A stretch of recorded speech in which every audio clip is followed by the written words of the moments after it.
The workday had ended 3 hours ago, but the lights in the open-plan office remained on only above my desk. The rest of the floor was submerged in a thick, grayish semi-darkness. When I finally closed my laptop, the silence felt almost tangible. It pressed against my eardrums, interrupted only by my own uneven breathing. I stood up and headed toward the elevators.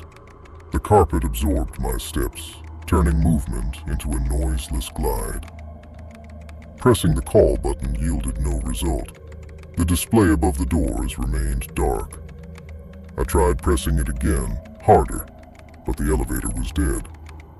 The electricity in the shaft had been cut intentionally. I turned toward the stairwell. The heavy fire door was ajar by a few centimeters, even though safety regulations required it to be tightly locked at all times. I pulled the handle. The metal was cold and clammy. Beyond the threshold of the stairs, utter darkness reigned. The motion sensors that usually triggered the lamps failed to activate. I pulled out my phone, but the screen stayed black. A device that had been fully charged 10 minutes ago had turned into a useless piece of plastic. From deep within the stairwell, movement arose. This was no accidental noise. Someone was ascending slowly, intentionally brushing against the iron railings with something hard. The vibration traveled through the metal, directly into my palm as I held the handrail. The rhythm was calm, steady. Whoever was down there was taking their time. I backed away into the office and attempted to close the door, but the lock failed to engage. The mechanism's latch was jammed with chewing gum and small wooden splinters. Someone had prepared this building in advance, turning it into a trap. I rushed to the windows, hoping to catch the attention of rare passersby on the street. But all the blinds were lowered and locked. When I tried to lift them manually, my fingers struck a steel cable pulled taut along the entire frame. At the far end of the corridor, a door opened. A silhouette appeared in the narrow gap. A tall person in a heavy jumpsuit, their face hidden by a low pulled cap. In their right hand, the long blade of a utility knife glinted dully. They didn't run. They simply stood there and looked in my direction, tilting their heads slightly, as if listening to how fast my heart was beating. I ducked behind a row of shelving units filled with archival folders. Dust clogged my nostrils, making it hard to breathe. I squeezed into a narrow gap between a cabinet and the wall, feeling the cold concrete drain the warmth from my back. The pursuers' steps changed now. They had removed their shoes. Now I heard only the soft, barely perceptible friction of fabric against the carpet. They moved in zigzags, checking every row, every desk. The beam of a flashlight in their left hand began to scan the ceiling, gradually lowering. The light was sharp and cold. As it passed through the gaps in the shelving, white stripes crawled across my clothes. I squeezed my eyes shut, terrified that the glint of my pupils would betray my hiding spot. They were very close. I could smell sweat, cheap tobacco, and machine oil. With a characteristic dry rustle, the knife blade entered a cardboard box on the shelf directly above my head. They were checking the voids, puncturing them one by one. I began to lower myself slowly to the floor, careful not to disturb a single folder. My socks touched the carpet. I had to find an exit before their next check proved accurate. The cold from the concrete floor began to seep through the fabric of my clothes. I froze, becoming a part of the shadow cast by the heavy shelving unit. From above, that dry sound echoed again. The blade sinking into another box, this time further to the right. Dust, kicked up by the impact, settled slowly onto my hair. I began to move on all fours. Every motion was measured to the millimeter. I shifted my weight onto my palm slowly, checking to ensure no floorboard creaked beneath the carpet. My fingers touched something sticky, spilled soda left behind by a colleague. I stopped dead. If I stepped into it, every subsequent step would leave a distinct, damp trail. The flashlight beam swung away. The pursuer moved toward the adjacent row. I seized the moment and crawled into the narrow passage leading to the technical rooms. Here, the air smelled different, of ozone, hot plastic, and old grease. This was the server room sector. The door to the server room was slightly ajar. I slipped inside and slid the bolt shut. My hands were shaking so violently that the metal of the bolt nearly struck the strike plate. It was dark inside, save for hundreds of small green and red lights on the equipment racks blinking indifferently, carving the outlines of wires out of the gloom. It was noisy here. Massive cooling fans were running at full power, creating a steady hum. This noise became my salvation. It masked the sounds of my presence, but it also made me deaf. Now I couldn't know if he was standing right outside the door. I approached the wall where the ventilation grate was located.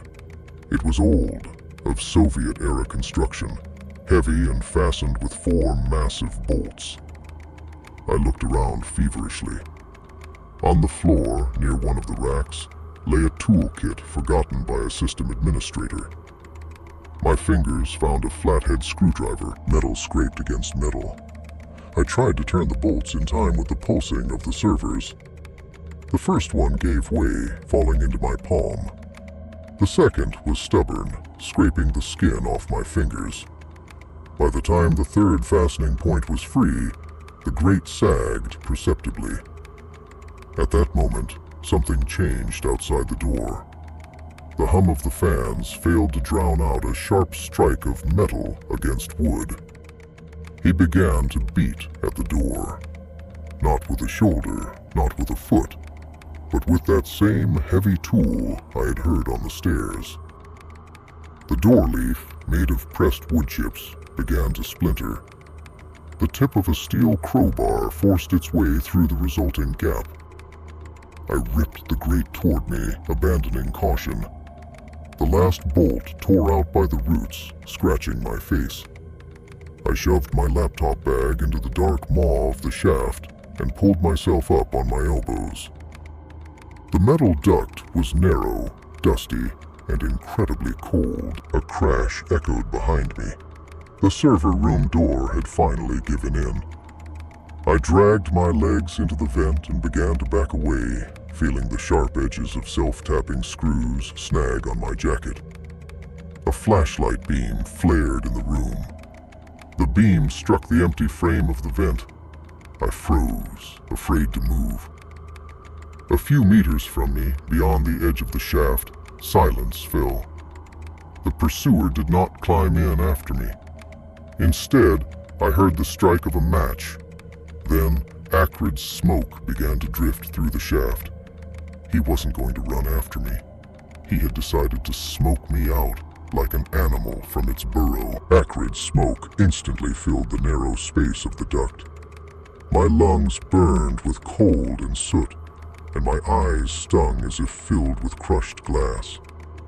I pressed my jacket sleeve to my face, trying to filter the air, and began to move frantically deeper into the shaft.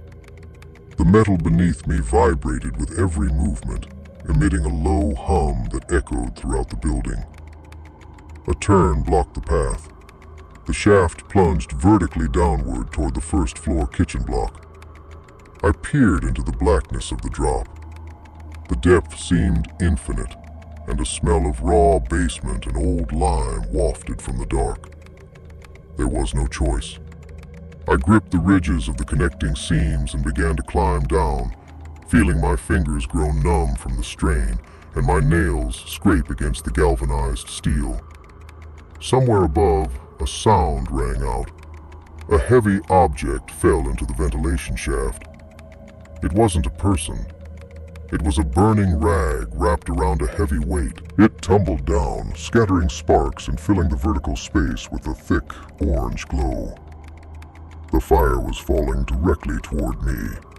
I let go of my grip and plummeted. The fall ended abruptly. I landed on the metal mesh of the kitchen hood, which groaned and buckled under the impact, but held. I tumbled out onto the tiled floor of the kitchen. It was dark here, with only the emergency lights above the exits glowing with a faint, dim red light. The silence was cut by a new sound, slow and rhythmic. It was the sound of metal striking metal coming from the corridor. The pursuer hadn't come down the shaft. He had simply been waiting for me at the bottom. I approached the exit to the parking lot. The glass door was blocked from the inside by a massive chain. Through the glass, I could see my car, parked just 20 meters away under the glow of a street lamp. Freedom was visible, yet unreachable. A shadow detached itself from a column at the end of the hall. The pursuer walked straight toward me. He was no longer hiding. He dragged his heavy tool across the tile, leaving a deep gray furrow behind. His face remained hidden by the shadow of his cap's brim, but I could see his chest heaving with heavy breaths. I looked around for a weapon. A heavy steel ladle lay on the serving counter. I grabbed it, feeling the utter futility of the gesture. The pursuer stopped 5 paces away. Instead of attacking, he slowly raised his hand and pointed to the parking lot door. Then, he tossed a ring of keys onto the floor. The metal clinked against the tile, and the keys slid right to my feet. I didn't move. He began to retreat slowly back into the darkness of the corridor. His silhouette dissolved into the shadows until it vanished completely. Only a cold draft and the smell of smoke remained. I picked up the keys. My hands shook so violently that I could barely fit them into the chain's lock. The links hit the floor with a heavy thud. I pushed the door open and burst into the icy night air. Once in the car, I locked all the doors and slammed the gas pedal to the floor. The rear-view mirror showed the office building, dark, silent, shrouded in a light haze of smoke from the vents. Only after reaching the lit highway did I dare to look at the keys he had thrown me. On the ring hung an old keychain with a photograph. The picture was of me, at my desk, taken this afternoon through my office window. And on the back of the keychain, etched with something sharp, was a single date.